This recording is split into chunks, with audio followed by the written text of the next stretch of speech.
Yeah, so if you watched my platform earlier, we told you guys that Philly's #1 priority this summer is going to be to re-sign Tobias Harris, not Jimmy Butler. Would like to have Jimmy Butler, but a lot of that is going to be contingent on how their season ends.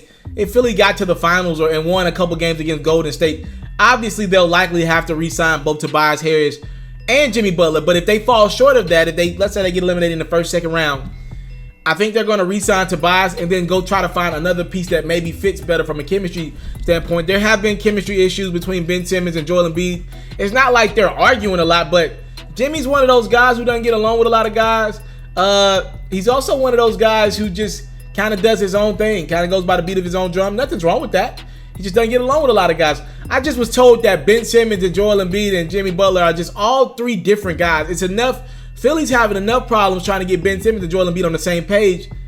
And then you add Jimmy Butler to the mix. I'm just told they don't kick it together outside of basketball a lot. All right, that's all I'm being told right now. Nothing too serious, but they're not building the chemistry up. And Tobias Harris is a glue guy who's just a cool, go-with-the-flow type guy. They're like, yo, we'll take him long-term for 200, right? Literally, maybe like 200 million. So Jimmy Butler is going to have to probably go somewhere else unless Philly makes this deep run. Now, here's the angles that Jimmy Butler is going to likely take this summer.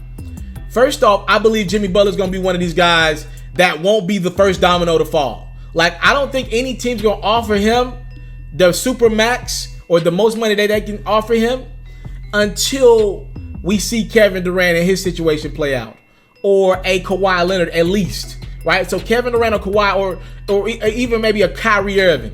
Those three big dominoes, the big boys, right? One of those three guys are going to have to make a decision, because once one guy makes a decision, I think everything else will kind of sort itself out.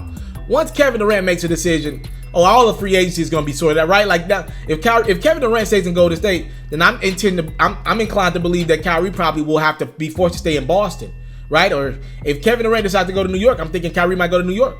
Let's say Kyrie decides to go to New York, Kevin Durant decides to stay with the Warriors. Okay, now I'm thinking maybe Jimmy Butler could go to the Knicks for the New York.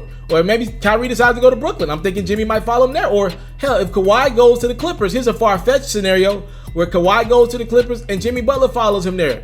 You know, we don't really think about the scenarios of where two small forwards go to the same team. Or what about Kemba Walker? You know, Kemba and Jimmy, I feel like are going to probably make their decision around the same time. What if Kemba decides to go back to Brooklyn, New York, one of those teams where he's from, that area around there?